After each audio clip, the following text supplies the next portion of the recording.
Halo teman-teman, berjumpa lagi bersama kita di podcast Bincang PKM 2021. Sebelumnya, perkenalkan aku Deslita Sitohang dari Prodi Agribisnis 2019 yang akan menemani teman-teman semua pada podcast kali ini. Dan tentunya kali ini kita akan membahas PKM di bidang kewirausahaan. Dan bersama saya sudah ada Kak Virga ya Kak? Iya, betul. Kak Virga yang akan sharing nih kepada kita bagaimana PKM kewirausahaan itu. Untuk itu sebelum kita langsung sharing, saya persilakan dulu nih Kak Virga untuk memperkenalkan diri kepada teman-teman semua. Oke, halo semuanya, perkenalkan aku Virga Aulia dari Prodi Agroteknologi Angkatan 2018. Gimana kabarnya nih Kak hari ini? Alhamdulillah sehat. Sibuk Kak? Lumayan. Pasti ya Kak, udah mahasiswa Semester akhir. Iya. Oke teman-teman, sebelum kita lebih deep nih bicara tentang PKM kewirausahaan, kita mau tanya dulu Kak, sebenarnya PKM kewirausahaan itu gimana sih Kak, dan apa-apa aja yang ada di dalam PKM ini? Kalau PKM kewirausahaan sendiri itu aku jelasin secara singkat ya. PKM kewirausahaan itu mungkin yang belum tahu ya PKM itu apa. PKM itu panjangan dari program kreativitas mahasiswa. Nah, kalau kewirausahaan gimana bidangnya ini lebih terfokus ke kewirausahaan. Jadi mereka nanti itu fokusnya ke keuntungan gitu, kayak Profit. ya, lebih ke profitnya seperti itu. Berarti kewirausahaan ini adalah kita menjadi wirausaha gitu ya Kak? Buat kayak teman-teman yang kan pasti banyak yang punya basic kewirausahaan. Nah, terus dia punya ide-ide kreatif, dia bisa tuh nanti ikutan PKM, ngembangin idenya mereka, dan untungnya nanti kan kalau bisa dijanain lumayan gitu lah. Kita jadi walaupun nggak punya modal, ada lah pasti. Iya. Apalagi udah didanain, masuk Bimnas dan udah punya bisnis sendiri kayak gitu ya Kak. Ya. Mungkin itu secara singkatnya ya Kak. Terus ketika Kakak memulai atau mau mengikuti PKM dan memilih bidang kewirausahaan ini, sebenarnya motivasi atau dorongannya Kakak itu awalnya itu gimana Kak? Kok bisa milih kewirausahaan? Kalau awalnya ikut PKM dulu deh ya. Awalnya PKM dulu. Mungkin kayak teman-teman itu berpikiran, aduh kalau PKM itu harus pintar, harus kreatif, harus udah punya ide kayak gitu. Itu salah besar banget. Jadi aku ikut PKM awalnya itu malah aku ikut organisasi di salah satu organisasi di Fakultas Pertanian. Terus aku dikasih kepercayaan untuk menjadi PJ di PKM. Di situ aku ngajak orang-orang nih, tapi kok aku sendiri nggak ikut gitu. Jadinya kayak orang-orang yang aku ajak malah kayak dia malah nanya balik ke aku, kamu gitu ikut ya, nggak gitu ya kan. Jadinya kayak aku nggak ikut, tapi kok aku nyuruh-nyuruh orang nih gitu. Iya. Dari situ akhirnya aku memutuskan untuk ikut, ngajak teman aku, dan itu cuma bertiga, dan kita sama-sama nggak punya ide, kita nggak tahu mau pilih PKM apa aja, nggak tahu, pokoknya yaudahlah ayo ikut coba dulu. Terus kita coba aja adik tingkat saat itu dan mereka mau, yaudah akhirnya kebentuklah 5 kelompok itu. Berarti 5 anggota di kelompoknya Mbak Virga gitu ya? Itu kalau boleh tahu di pertanian semua Kak? Iya, anggota kelompoknya. Iya, kita 5-5-nya dari pertanian, tapi dari lengkap semua di Fakultas Pertanian ada, dari agro, agri, sama ilmu tanah ada. Gitu. Berarti sebenarnya lebih ke mau aja gitu ya Kak, mau untuk memulai atau mau untuk ikut PKM gitu. Iya, yang penting itu niat dari diri dulu, nggak usah mikir, aduh nanti ada nggak ya idenya, terus nanti bakalan lolos nggak ya, itu nggak usah. Itu nanti aja, nanti kalau rezeki pasti dapat. Iya sih Kak, berarti pertama kita mau dulu, terus yang kedua ini menentukan ide nih. Memang kalau secara proses penentuan ide itu lumayan panjang ya Kak ya, lumayan kayak menguras tenaga dan pikiran juga. Terus itu kalau dari Kakak sendiri gimana sih caranya untuk sebenarnya kan ide kita kan beda-beda ya Kak. Terus gimana sih cara kita buat menyatukan ide dan mendapatkan suatu ide dan itu berpeluang gitu loh Kak untuk lolos pendanaan kayak gitu? Nah, kalau itu tadi kan aku udah bahas di depan, kalau kita sebenarnya sama-sama nggak punya ide tuh. Iya. Terus kita mikir PKM yang udah apa nih gitu. Terus nggak tahu kenapa kita semua mikirnya sama, coba ke kewirausahaan gitu. Nah, setelah dari situ ada salah satu anggota kelompokku itu bilang gini, kayaknya kalau kita memanfaatkan limbah-limbah di sekitar lingkungan kita gitu kayaknya lebih berpotensi deh gitu. Kayaknya kita coba, kita kayak tanya satu-satu gitu, limbah di sekitar rumahmu apa gitu. Terus ada salah satunya yang tinggal di Sumatera Utara, dia bilang limbahnya cangkang kerang nih. Nah sejauh ini kan kalau untuk cangkang kerang sendiri kebanyakan buat kayak hiasan, buat kayak tempat tisu yang ditempel-tempel, kayak seperti itu. Terus kita mikir lagi, duh enak nih kalau seandainya ini limbah ini bisa dimanfaatkan ke bidang pertanian. Terus akhirnya kita mulai riset, kita mulai cari-cari jurnal, cari-cari referensi, akhirnya nemu tuh kandungan yang ada di cangkang kerang. Nah ternyata ada beberapa kandungan yang emang dibutuhkan banget sama tanaman. Itu apa aja kalau boleh tahu nih Kak? Kalau kandungannya itu ada Ca, kalsium, ya, ada kalium juga, ada natrium. Sebenarnya itu banyak banget kandungannya, tapi itu kandungan utama yang dibutuhkan tanaman itu tadi yang kita fokuskan awalnya. Nah akhirnya itu deh kita olah, kita mikir, yaudah deh kita bikinnya pupuk. Tapi kan kalau kebanyakan kalau dari benda padat pasti mikirnya ke pupuk organik padat tuh, POP kan. Oh iya. Nah kalau akhirnya kita mikir lagi yang lebih mudah diserap itu apa sih gitu, kayak yang lebih menguntungkan itu pupuk yang kayak gimana sih gitu. Akhirnya kita mikir, kita cari-cari lagi, nemulah itu POC. Oh berarti kita cari dulu nih di setiap daerah itu apa aja peluangnya gitu ya Kak. Terus kita juga cari maksudnya pemanfaatan limbah itu dan juga bisa berpeluang menjadi sebuah bisnis. Terutama kan karena Kakak juga bidang pertanian, berarti menjurus ke apa sih yang dibutuhkan di bidang pertanian melalui limbah kayak gitu ya Kak. Berarti alurnya benar-benar sebenarnya nggak susah-susah, tapi sebenarnya kita punya kemampuan lagi untuk belajar, untuk berkonsultasi. Mungkin Kakak juga berkonsultasi ya dengan dosen pembimbingnya gitu. Iya.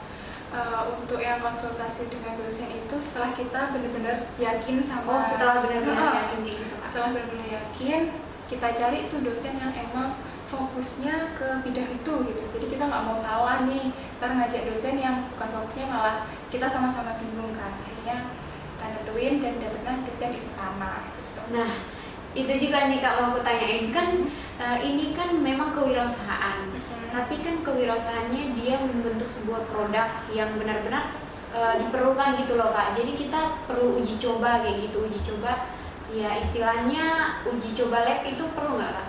Kalau untuk aku kemarin itu aku uji coba sih, kayak nentuin kadar-kadarnya aja, tapi bukan yang sampai kayak mendalam. Kalau mendalam kan nanti makin kayak jadinya ke penelitian, itu udah nggak masuk PKMK. Sebenarnya uji coba boleh, tapi ada batasannya gitu.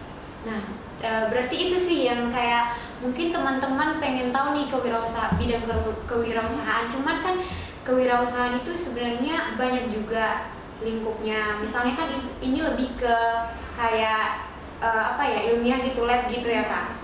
Terus ada juga nih kewirausahaan yang lain yang sekedar misalnya pemanfaatan atau pembentukan produk yang bukan untuk makhluk hidup kayak gitu kan Kak. Jadi kayak kan beda-beda tuh Kak. Jadi sebenarnya di kewirausahaan ini kenapa sih kayak pernah nggak sih kayak bingung malah menjurus ke PKM bidang lain, karena kan dulu tuh pernah kayak gini loh Kak, dia itu PKM kewirausahaan tapi ujung-ujungnya kayak lebih mirip ke PKM pengabdian masyarakat atau mungkin PKM yang lain kayak gitu Kak. Mungkin gimana sih caranya buat fokus kayak gitu ke kewirausahaannya gitu Kak? Kalau dari aku sendiri ya, kemarin itu timku itu lebih ke lihat kayak jurnal-jurnal yang ada. Jadi kita cuma kayak uji labnya, aku balik lagi ya ke depan uji lab itu, kita kayak membandingkan dengan jurnal yang ada gitu. Oh ternyata nggak jauh beda, terus emang sesuai dengan kebutuhan yang diperlukan tanaman nih kandungannya, cukup kayak gitu. Terus kita setelah itu udah stop, kita potong, terus kita mikirnya ke gimana nih alur penjualannya, gimana cara kita promosinya, itu lebih ke menonjolkan hal itu gitu dibanding yang kayak riset-risetnya kayak gitu sih. Paling yang ada riset pasar ya Kak, wajib itu wajib kayak itu penting banget nggak sih sebelum proposal ya Kak, riset pasarnya? Ya bisa sebelum Atau proposal PKP2? atau saat proses itu juga bisa, tapi sebaiknya lebih awal sih kalau dari aku ya. Iya. Menurutku gitu. Sebenarnya alurnya riset pasar dulu atau mencari ide dulu Kak? Ya maksudnya mencari ide dulu. Mencari ide terus kita udah yakin sama ide kita, baru kita mulai riset pasarnya. riset pasar. Gitu. Berarti dari kakak harus ada dong nih dari teman-teman atau anggota kelompok yang benar-benar punya basic kayak gitu di kewirausahaan, karena saya lihat-lihat di PKP2 atau di pelaporan kayak gitu kan ada channel laporan apa ya? Laporan Ada kayak BEP, keuangan, kayak gitu BEP, ya. kelayakan usaha ya, kayak gitu ya Kak. Jadi kayak sebenarnya aku sendiri merasa kewirausahaan itu kompleks ya Kak. Cuman menjadi mungkin lebih ke kelebihan atau ini keunggulan dari kewirausahaannya Kak. Terus kalau misalnya dibandingkan nih sama PKM yang lain kayak yang terbilang lebih simpel kayak gitu daripada kewirausahaan kan, kenapa kakak lebih memilih itu gitu? Kenapa milih itu malah pemikiranku itu malah kebalik gitu. Kebalik ya? Bukan cuma aku sih, teman-temanku juga kayak ngerasa kayaknya PKMK gede gitu, karena kayak ngejual-jual aja gitu, mikirnya itu sih yang salah, kayak risetnya itu belum mendalam tentang kayak PKM-PKM-nya. Jadinya ya karena udah sama kayak udah nyemplung, mau gimana lagi gitu, ya udah kita jalanin aja. Terus kalau tentang menghitung dan lain-lain itu ya kita ada yang memang bisa tapi nggak bisa banget gitu, jadinya kita butuh bantuan dari teman-teman. Kayak gitu juga boleh sebenarnya, kita sharing dari teman luar yang bukan kelompok kita, nggak apa-apa, itu nggak masalah. Berarti jadi belajar juga nih Ya, benar.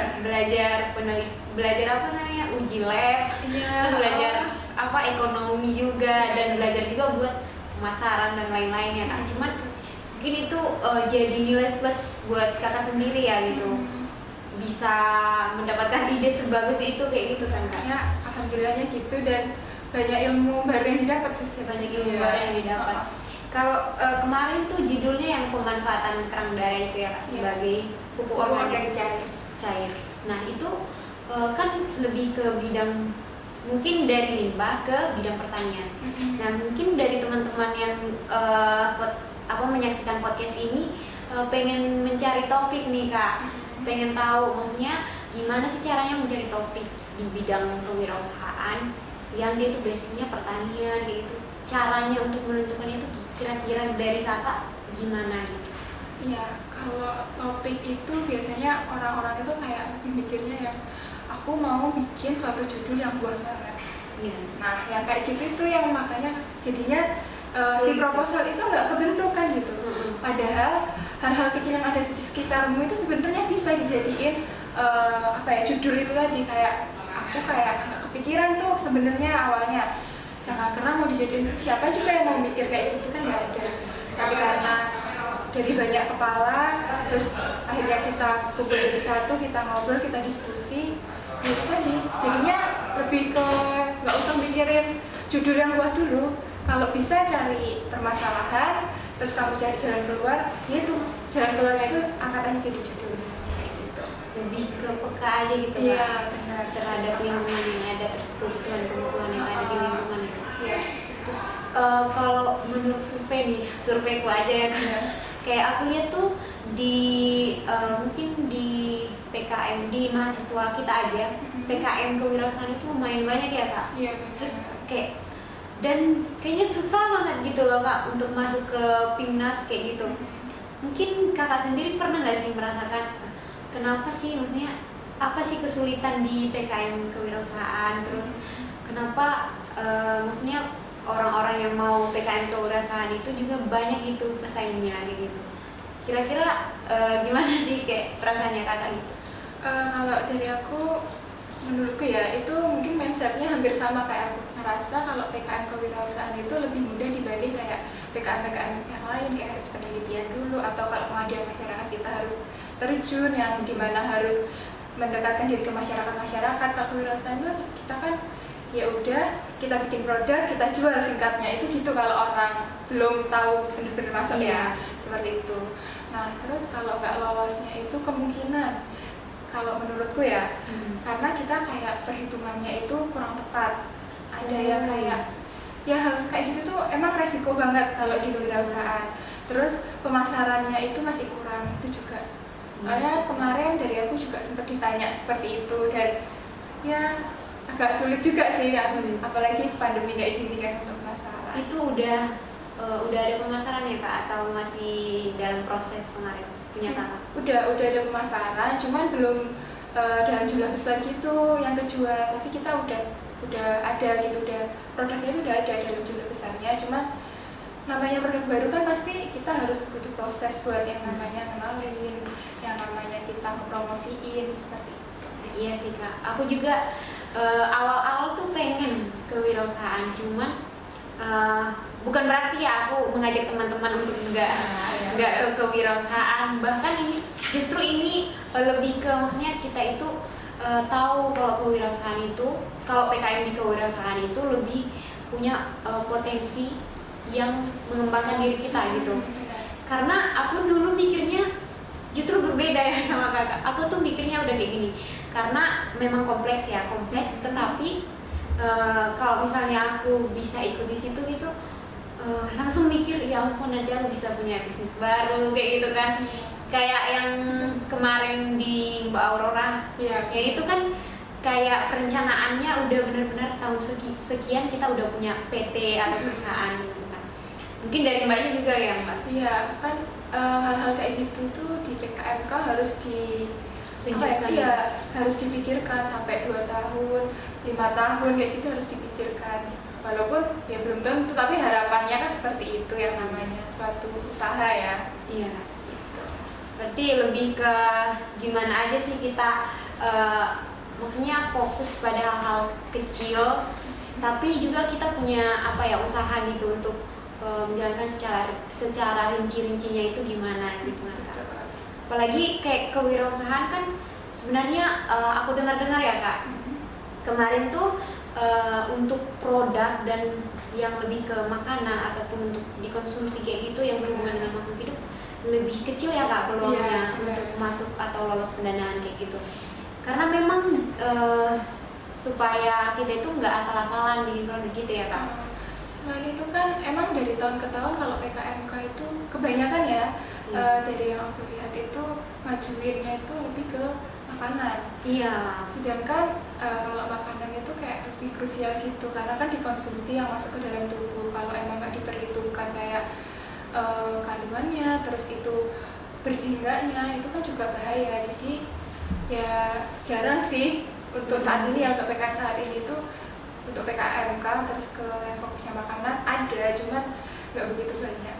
Iya benar sih Kak. Berarti kalau mau coba nih di PKM bidang kewirausahaan berarti mending bukan di bidang makanan gitu ya Kak? Iya, kalau aku ya boleh kalau bidang makanan boleh, tapi kalian harus tahu apa ya kayak kreativitasnya, ide kalian itu apa, terus punya keunggulan apa sih kalian ngebentuk produk itu gitu.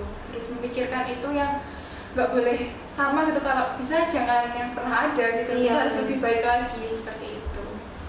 Berarti kita juga harus pertimbangkan higienitasnya, terus keamanan dari produk yang udah kita buat kalau memang itu produk makanan ya Kak. Yeah. Soalnya kan kalau misalnya di bidang pertanian itu banyak banget nggak sih Kak, kayak ya namanya juga pertanian sumber makanan kayak gitu. Berarti berpeluang banget gitu untuk di bidang kewirausahaan yang untuk makanan gitu Kak. Tapi aku juga pernah dengar kalau misalnya kita ingin di PKM kewirausahaan, kita juga bisa ini Kak, selain makanan, misalnya edukasi kayak gitu kan Kak. Ya, jadi edukasi. PKMK itu juga kayak menawarkan jasa itu juga bisa sebenarnya. Jadi nggak harus produk terus kita jual gitu, nggak harus seperti itu. Kalau emang ada jasa, bisa, boleh banget itu PKMK. Kira-kira kalau di pertanian gimana ya Kak? Misalnya jasa gitu. Jasa itu apa ya? Mungkin penyuluhan nggak? Kalau penyuluhan mungkin ya bisa sih, mungkin itu terus kita kayak kasih ide-ide dari penyuluhan itu, terus kita kasih seperti catatan-catatan gitu juga nggak apa-apa, itu juga bisa. menurut aku sih. Itu lebih ke ide mereka ya Kak? Iya. Terserah kalian, apa yang kalian pikirkan, coba kalian riset lagi lebih mendalam sama tim kalian. Biasanya kalau banyak orang akan nemu idenya lebih fantastis gitu. Ya. Biasanya kalau ngobrol-ngobrol juga kayak kita nih muncul ide-ide Iya, baru gitu ya Kak. betul. Jadi kayak kok malah lari ke penyuluhan gitu, Iya. aku nggak pernah mikir bakal ngomong penyuluhan kayak gitu kan Kak. Jadi kayak tenang aja gitu ya Kak, buat teman-teman yang tertarik di kewirausahaan boleh banget nih, bisa dalam bentuk produk makanan, bisa dalam jasa juga, atau mungkin edukasi kayak gitu ya. Betul. Terus mungkin dari Kakak sendiri waktu menjalankan apa ya PKM ini, mungkin apa-apa aja sih yang menonjol dari tim Kakak yang menonjol kayak gitu, mungkin keunggulan atau kelebihannya kayak gitu Kak? Keunggulannya mungkin dari produk kita ya, karena emang kita itu ambilnya dari limbah ya. Iya. Karena limbah itu kayak apa sih, kayak suatu yang udah nggak bermanfaat, akhirnya kita ubah jadi manfaat, apalagi itu buat nyukurin tanaman yang nantinya tanamannya juga bisa menghasilkan, hasilnya juga bisa kita konsumsi seperti itu ya. Secara nggak langsung sebenarnya kita juga ngejual suatu produk makanan gitu. Iya. Kalau Tapi secara hasil akhir. iya, tapi nanti ada prosesnya yang cukup panjang gitu. Jadi lebih apa ya, kayak menonjolinnya kita di situ, karena itu dari limbah, yaudah kita pakai itu terus ya. Mungkin lebih ke eksekusinya, Iya. dimaksimalin lagi gitu ya. Karena jujur aja lolos pendanaan juga satu hal yang patut Iya. disyukuri. Iya, Tapi buat teman-teman yang penting ini Kak, mencoba kayak gitu. Terus kalau misalnya dari Kakak sendiri dibanding dengan kita kan pertanian nih, Iya. padahal banyak lingkup lain di luar pertanian yang bisa menjadi kewirausahaan kayak gitu ya Kak. Kalau Kakak lebih tend kemana gitu? Lebih condong kemana? Kalau Ke pertanian lah ya. iya, seharusnya karena ide ke pertanian aku milihnya pertanian. Tapi sebenarnya sebelumnya itu sempat kayak agak gonjang-ganjing gitu antara mau pertanian atau yang non. Karena kalau pertanian itu kan aduh kayak harus riset gitu. Kita mikirnya kayak ya udahlah yang lain aja dulu, yang nggak perlu riset yang lebih detail lagi kayak pupuk. Terus kita harus pengaplikasian dulu juga ke tanamannya kayak gitu. Pengen yang lebih gampang, tapi setelah dipikir-pikir ya ilmu yang udah kita dapat kenapa nggak kita coba salurkan lewat ide-ide seperti itu. Berarti ini ya banyak banget kelebihan dari PKM kewirausahaan nih guys. Selain bisa mengimprove dirinya kita, terus kita juga bisa punya banyak pengalaman, dan sebenarnya kita itu bermanfaat juga bagi orang lain ketika kita udah memberikan hasil yang maksimal ataupun usaha kita lah gitu untuk menghasilkan suatu produk atau jasa kayak gitu di kewirausahaannya Kak.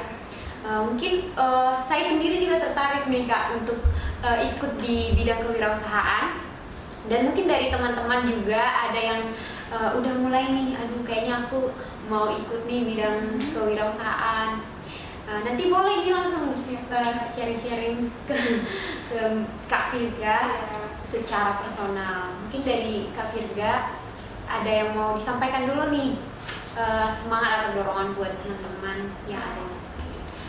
Mungkin kalau dari aku, kalian untuk apa ya, kalau kalian mau ikut aja, dicoba dulu. Untuk ide dan lainnya itu dengan berjalannya waktu kalian bakalan dapat hal itu. Terus untuk kayak mikir aduh belum punya kelompok, itu nggak usah takut, nanti pastinya teman-teman dari organisasi yang ada di pertanian pasti bakalan bantu, itu pastinya. Dan banyak kok kating-kating kalian nanti bakal hubungin buat yang ada di tingkat mungkin ya, biasanya takut aduh nggak punya teman gitu kan, bisa kayak gitu. Terus untuk ide nggak usah cari ide yang ribet-ribet gitu ya. Kalau emang kalian udah punya ide yang ribet nggak apa-apa dilanjutin. Kalau emang belum punya, cari masalah yang ada, coba dieksekusi, terus kalian cari jalan keluarnya, itu coba diangkat menjadi topik kalian buat PKM gitu. Oke, makasih banyak Kak Virga.